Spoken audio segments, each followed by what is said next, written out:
हतो सम्मा सम्बुद्धस्स आरोग्य परमलाभं सन्तुष्टि परमं धनं विश्वसं परमं याति निब्बानं परमं सुखं एतेन सत्सवज्जेन होतु ते जयमङ्गलं ते।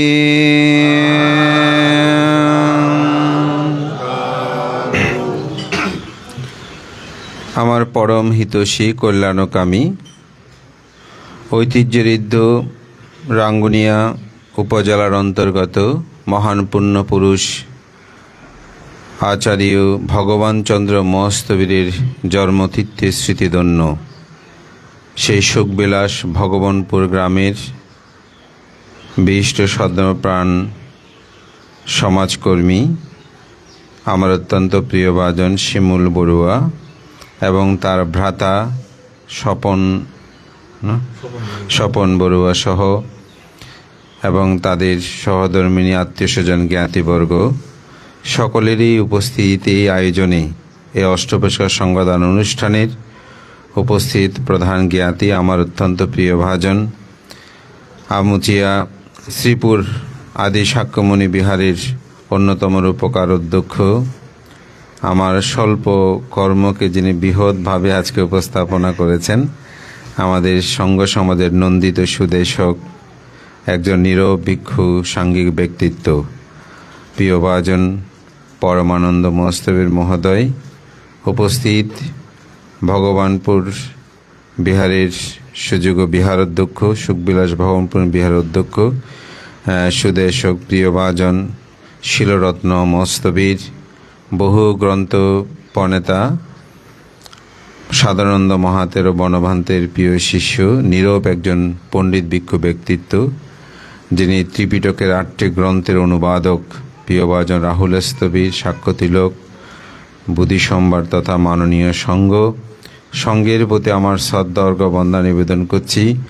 আপনাদের সকলের প্রতি মৈত্রীচিত্তে পুণ্যদান এবং আশীর্বাদ প্রয়াত সুনীল বড়ুয়া মহাজন হিসেবে যিনি পরিচিত তিনি সহ পরপার্গত সকলের পারলৌকিক সদ্গতি কামনায় পুণ্যদান করছি।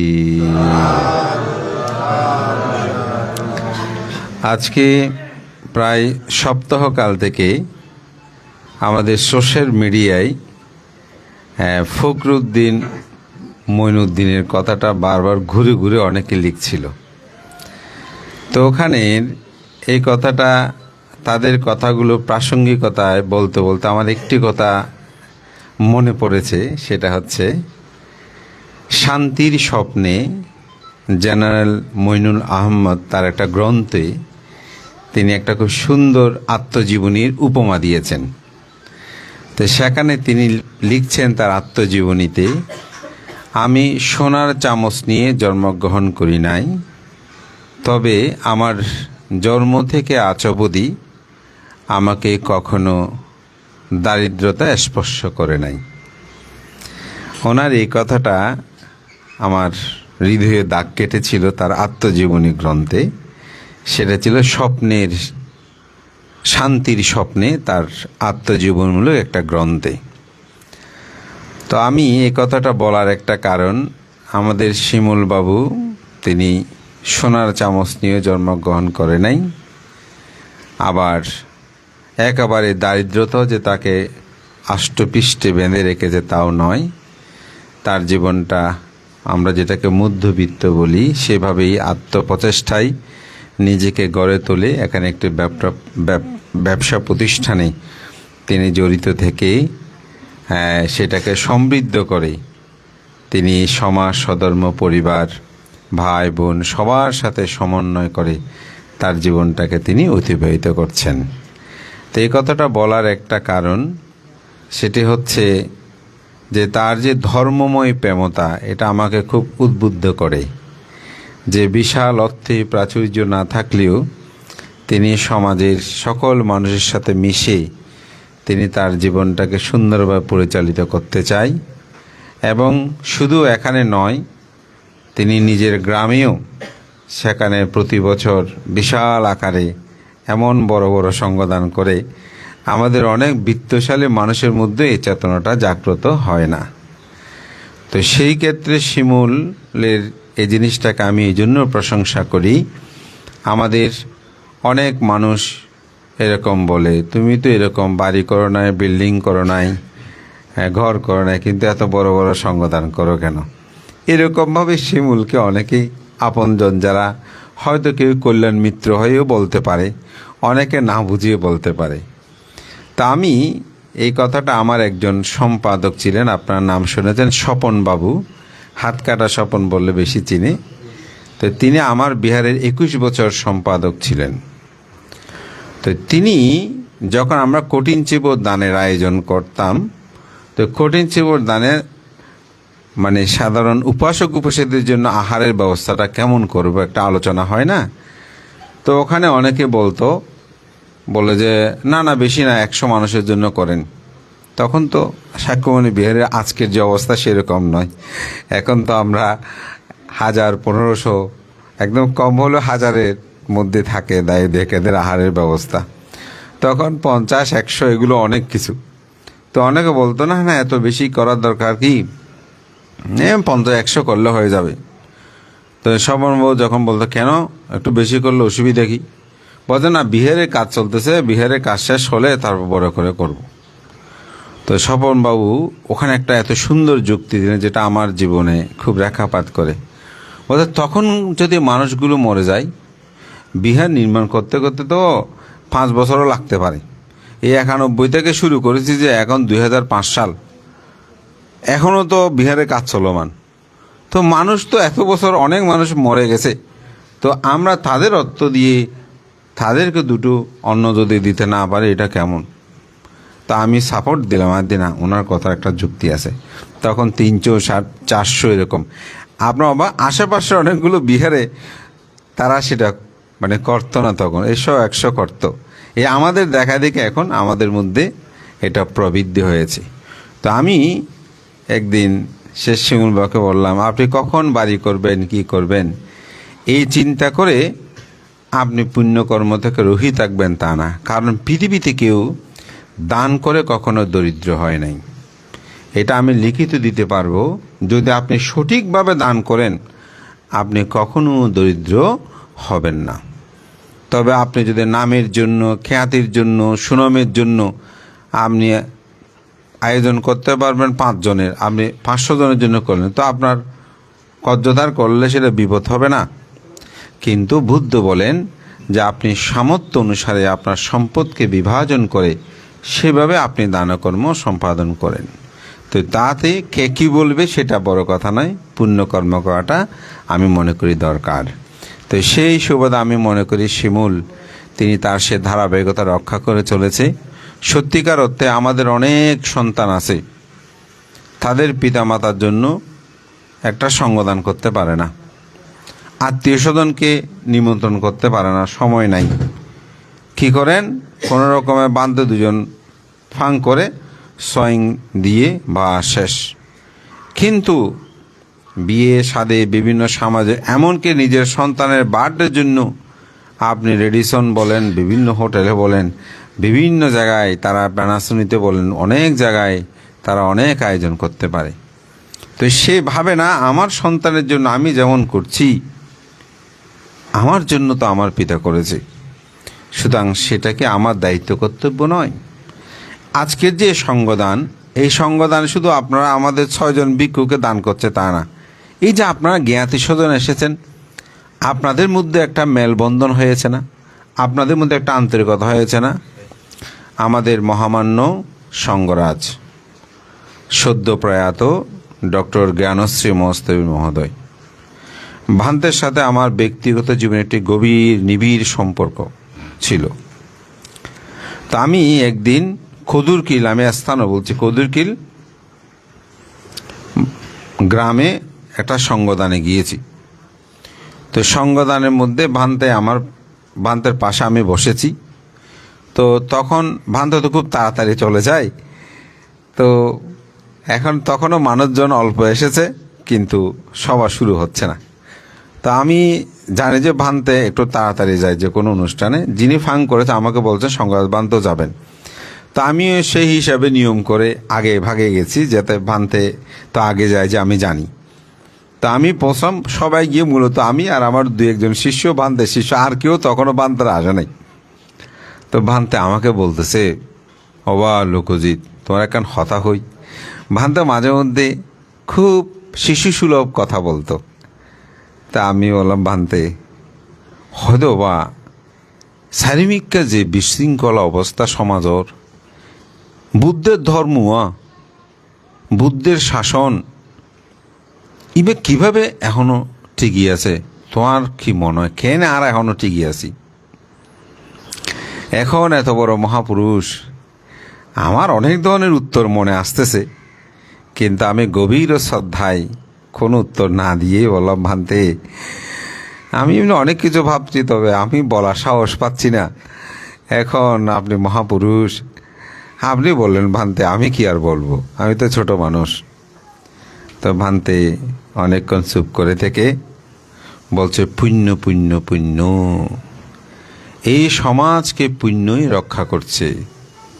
এই যে সঙ্গদানাদি হচ্ছে, এই সঙ্গদানাদির কারণে এখনো আমাদের সমাজটা ঠিকই আছে।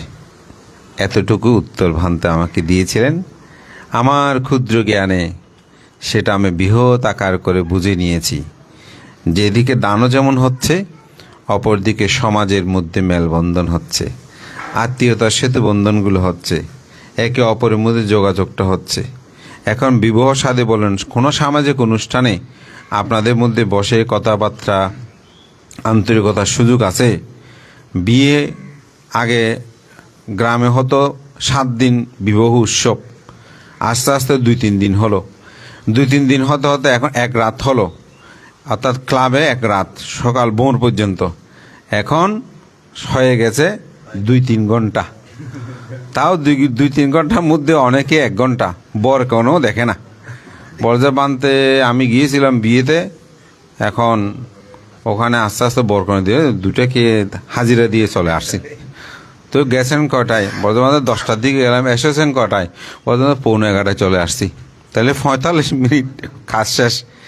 অর্থাৎ কিন্তু এই সঙ্গদানটা হওয়ার কারণে আমাদের ভান্তারা অন্তপক্ষে খাওয়া দাওয়ার সময় আপনারা বসে একটু কথাবার্তা বলেন, আত্মীয়তা হয়, কথাবার্তা হয়, ভাই বোন একসাথে হয় একই জায়গায়। এখানে বাসা এক জায়গায় একসাথে হওয়ার সুযোগ সময় হয় না। অন্তপক্ষে পিতা মাতার উপলক্ষ করে একটা অনুষ্ঠান করলে সেখানে সবাই সমবেত। তো আমি চিন্তা করলাম, এই মহাপুরুষ এত কিছু না বলে শুধু একটাই উত্তর দিলেন, পুণ্য পুণ্য, আমাদেরকে পুণ্যই কি রক্ষা করছে। তো আমি মনে করি শিমুল যে এই সুন্দর আয়োজনটি, এটা আমি কয়েকবার আমার সেই সুখবিলাস বাটাবাহারে যাওয়ার সৌভাগ্য হয়েছে। এখানে আমাদের বিশিষ্ট সমাজকর্মী ভগবানপুর সুখবিলাস বাবু বিহারের সভাপতি আমাদের শিবলু বাবু, উনি অত্যন্ত সম্ভ্রান্ত পরিবারের সন্তান। ওনার বাবু এই গ্রাম রক্ষায় অনন্য ভূমিকা রেখেছেন। তো ওনাদের সহ উপস্থিত এই গ্রামের গণ্যমান্য মানুষজনের উপস্থিত বিশাল করেছে সঙ্গদান করেছে প্রতি বছর। এখন দেশের পরিস্থিতি বিভিন্ন কিছু ভালো নয়, যার কারণে হয়তো আজকে এখানে আয়োজন, কিন্তু তার ভাই, আমি মনে করি মা, সবার জ্ঞাতি স্বজনকে আহ্বান করে এই সুন্দর আয়োজনের মাধ্যমে এখানে অষ্টপরিষ্কার সঙ্গদান যে পুণ্যকর্ম, এটি অবশ্যই করণীয় কর্তব্য। আমি একটা গাথা ভাষণ করেছি, আরোগ্য পারামাং লাভা সন্তুষ্টি পারামাং ধানাং বিশ্বাসাং পারামাং ইয়াতি নিব্বানাং পারামাং সুখাং। আরোগ্য কি? আমরা রোগ থেকে মুক্তি লাভ করলে এটাকে আরোগ্য বলি। তো এই আরোগ্যের 2টি বিষয় আছে, একটা হচ্ছে লৌকিক, আর একটা হচ্ছে লোকোত্তর। জরা দুঃখ, ব্যাধি দুঃখ, এগুলো থেকে যখন মানুষ মুক্তি পায় তখন নিজেকে আরোগ্য মনে করে। অর্থাৎ আমার রোগ হয়েছে, চক্ষু রোগ হয়েছে, কর্ণ রোগ হয়েছে, পেটে পীড়া হয়েছে, হ্যাঁ, অনেক ধরনের রোগ না। তো এগুলো থেকে যখন আমরা মুক্তি লাভ করি, সুস্থ হই, তখন আমরা বলে আরোগ্য লাভ করেছি। হ্যাঁ, এটাও ঠিক। তো বুদ্ধ আরেকটা আরোগ্যের কথা বলেছেন, সেটা হচ্ছে কি, জন্ম দুঃখ। জরার দুঃখ, ব্যাধির দুঃখ, মরণ দুঃখ, অপ্রিয় সংযোগ দুঃখ, প্রিয় বিয়োগ দুঃখ, স্ফুত বস্তু অলবতা যাহা চায় নাহা পাওয়ার দুঃখ, সংক্ষেপে পঞ্চ উপাদান স্কন্দ দুঃখ। বুদ্ধ বলছেন এই দুঃখের কারণ হচ্ছে অবিদ্যা, তৃষ্ণা, যেগুলো আমাদেরকে দুঃখ দেয়। আমাদের সাক্ষ্য তিলক বলেছেন আপনাকে 10 অকুশল কর্মের কথা বলেছেন না, সমস্ত পাপ থেকে দূরে থাকা। তো সমস্ত পাপ মানে অকুশল। তো বুদ্ধ ত্রিপিটক শাস্ত্রে 10টি অকুশলের কথা বলেছেন। 10টি অকুশল কি? প্রাণী হত্যা, চুরি, বেবিচারী, মিথ্যা কথা, ভেদকতা, কর্কশ কথা, সম্প্রালাপ, অবিদ্যা, ব্যাপাদ, মিথ্যা দৃষ্টি, এগুলোকে বলা হয় 10 অকুশল। এই অকুশল কর্ম থেকে কি দূরে থাকা। এই অকুশল কর্ম থেকে দূরে থাকা মানে আরোগ্য লাভের দিকে যাওয়া। তো কুশল কর্ম সম্পাদন, কুশলেরও 10টা কর্মের কথা বুদ্ধ বলেছেন। 10 কুশল কর্ম আমি বলি না, কি কি? দান, শীল, ভাবনা, সেবা, সম্মান, পুণ্যদান, পুণ্য অনুমোদন, ধর্ম শ্রবণ, ধর্মদেশনার আয়োজন, দৃষ্টি ঋজু করা। ওই মিথ্যা দৃষ্টি, ওটা দৃষ্টি ঋজু করা, এটা হচ্ছে 10 কুশল। তাহলে আপনি যদি পাপ থেকে দূরে থাকতে চান, আপনাকে অবশ্যই কুশল কর্মগুলো সম্পাদন করতে হবে। তো কুশল কর্ম সম্পাদন করলে যখন তারপর প্রজ্ঞা, স্বীয় চিত্ত পরিশুদ্ধ সাধন, অর্থাৎ চিত্তকে পরিশুদ্ধ সাধন করতে হলে কী করতে হবে? প্রজ্ঞা দরকার হবে। প্রজ্ঞা উৎপন্ন হলেই দুঃখটা চলে যায়। যেমন অন্ধকার, টর্চলাইট বা আলো দিলে যেমন অন্ধকার বিদূরিত হয়, ঠিক আমাদের মনের মধ্যে ধরেন একজনকে আমি হিংসা করছি, তো বলছি হিংসা করাটা ঠিক নয়। হিংসা করা ঠিক নয় এই কথাটা কে বলছে? জ্ঞান, প্রজ্ঞা। তাহলে এটা যখন উৎপন্ন হয়েছে সাথে সাথে আমি তার থেকে দূরে গেলাম, এই প্রজ্ঞা এটা লাভ, তখনই প্রকৃত আরোগ্য লাভ হয়। সন্তুষ্টি পরমাং দান, আমার যেটুকু আছে, ওই যে আমি বলেছি যে শান্তির স্বপ্নে আমাদের চ্যানেলের মইনুল আহমেদের কথায়, যে আমার কোনো সোনার চামচ নিয়ে আমার জন্ম হয়নি, কিন্তু দারিদ্রতাও আমাকে বেশি স্পর্শ কথা, এটা তিনি সন্তুষ্টি হয়েছেন বলেই এই কথাটা তিনি বলতে পেরেছেন। তো শিমুল আজকে দান করতে পেরেছে সন্তুষ্টির কারণে। যদি শিমুল চেত না আমার আরও কিছু টাকা হোক তারপর আমি দান করব, এরকম যদি হতো তাহলে তিনি পারত না। সেজন্য সন্তুষ্টিটা জীবনে দরকার। বিশ্বাসাং পরমাং ইয়াতি, প্রতিটি মানুষের জীবনে বিশ্বাস থাকতো। অনেকে বলেন আমি কাউকে বিশ্বাস করি না, আসলে কথাটা ভুল। কেন বিশ্বাস করি না? সে যদি বিশ্বাস না করে এই পৃথিবীতে আপনি চলতে পারবেন? কোনো দিনও আপনি অস্থির হয়ে থাকবেন, আপনার পক্ষে জীবন চলাটা সম্ভব হবে না। কেন সম্ভব হবে না? আপনি একটা দোকানে গিয়েছেন, জিনিসপত্র হাতে স্পর্শ করার আগে আপনি কি টাকা দিচ্ছেন? জিনিসটা নেওয়ার পরে টাকাটা দেবেন। তাহলে জিনিসটা আপনাকে স্পর্শ করতে দিনই যাবেন, দোকানে ঢুকতে দেবেন, উনি যদি আপনাকে বিশ্বাস না করে আপনি ওখানে ভিতরে ঢুকতে পারবেন? পৃথিবীটা তো অচল হয়ে যাবে। এই যে আমরা পিতামাতার সন্তান বলছি, এখানে গিয়ে সবাই ডিএনএ পরীক্ষা করেছে, উনি যে আমার প্রকৃত পিতা মাতা, আবার ডিএনএ পরীক্ষায় তো ভুল করে মাঝে মধ্যেই। পৃথিবীতে আপনাকে অবশ্যই কী করতে হবে? যুক্তিপূর্ণভাবে বিশ্বাস করতে। কি বিশ্বাস করতে হবে? দুঃখ আছে, দুঃখের কারণ আছে, দুঃখ নিরোধ আছে, দুঃখ নিরোধেই উপায় আছে। এটাকে আর্যাষ্টাঙ্গিক মার্গ। তো এখানে একটা আমি শুধু বলবো, সম্যক দৃষ্টি। সে সম্যক দৃষ্টির কথাটাই বলেছি। দুঃখ আছে, দুঃখের কারণ আছে, দুঃখ নিরোধ আছে, দুঃখ নিরোধের। এটাকে আবার লৌকিকভাবে একটা ব্যাখ্যা আছে। আমাদের পরম শ্রদ্ধেয় রাজগুরু ধর্মরত্ন মহোৎসবের তার পরিনির্বাণ সূত্র গ্রন্থের পরিশিষ্টি এই চতুরার্য সূত্রে একটা সুন্দর ব্যাখ্যা তিনি দিয়েছেন আর্য অষ্টাঙ্গিক মার্গের। তো সেখানে সম্যক দৃষ্টি বলতে বলা হচ্ছে, যিনি কর্মফলকে বিশ্বাস করেন, নির্বাণ বিশ্বাস করেন, জন্মান্তর বিশ্বাস করেন, পাপ পুণ্যের ফল আছে এটাকে বিশ্বাস করেন, মা বাবাকে পূজা করলে, সম্মান করলে, গৌরব করলে পুণ্য হয় বিশ্বাস করেন, এটা হচ্ছে সম্যক দৃষ্টি। তা আজকে শিমুল বা আপনারা যারা এখানে সমবেত হয়েছেন, আপনারা যদি সকলেই এটাকে বিশ্বাস না করতেন তাহলে এত সুন্দর আয়োজন করতেন না। এত কষ্টে অর্জিত আপনাদের এই সম্পদ, তাই না? কত কষ্ট করে এটা অর্জন করেছেন। তো সুতরাং আমি মাঝে মধ্যে যখন খুব ভোরে ফাঙে যাই, রাস্তায় মাঝে মধ্যে মানুষকে দেখি, আমি অনেক সময় ভাবি, আমার শিষ্যদেরকে বলি, দেখো আমরা এখন 6টা বাজে বা 6:30টায় বের হচ্ছে, অনেক সময় 5টায়, এখন শীতকাল একটু হয়তো 6টার পরে, দেখো অনেক মানুষ এখনও নিদ্রা, আর মানুষগুলো রাস্তায় ঘুরছে। কেউ রাস্তা আইল্যান্ডের মাঝখানে বস্তার মধ্যে মুড়িয়ে দিয়ে বা ভিতরে ঢুকে ওখানে ঘুমাচ্ছে। কত কষ্ট করে মানুষের জীবন অতিবাহিত করছেন। আর কেউ এই ভোরবেলায় অফিসে যাওয়ার জন্য রাস্তায় দাঁড়িয়ে আছে। কত কষ্ট! এই কষ্ট করে অর্জিত সম্পদ না, এটা দান করা, ত্যাগ করা এত সহজ নয়, কিন্তু এটা অনেক কঠিন। সুতরাং কিসের জন্য? পুণ্য। এই পুণ্যকে বিশ্বাস করে, পুণ্য হবে এটাকে বিশ্বাস করে এরকম করে। আমি একটু আগে আমাদের পরমানন্দকে বলছিলাম, পরমানন্দ, আমরা যেভাবে দৌড়ি প্রতিদিন, তো এটা পুণ্য চেতনায় রাখি দৌড়ি বলেই আমরা দৌড়তে পারতেছি। যদি কর্তব্য চিন্তা করতাম, আসলে এভাবে কোনো দিন দৌড়তে পারতাম না। পুণ্য হবে, কী করব, দায়িত্ব রক্ষা করতে হবে, আমার পুণ্য, এই চেতনাই আমি মনে করি আমাদের। এই জন্য পুণ্য চেতনাটা থাকতে হবে, কর্মফলকে বিশ্বাস করতে হবে, নির্বাণ বিশ্বাস করতে হবে। এটি আমি যুক্তিহীন বলবো না। যেমন অনেক মানুষ আছে জন্মান্তর বিশ্বাস করে না, মৃত্যুর পরে আর জীবন আছে।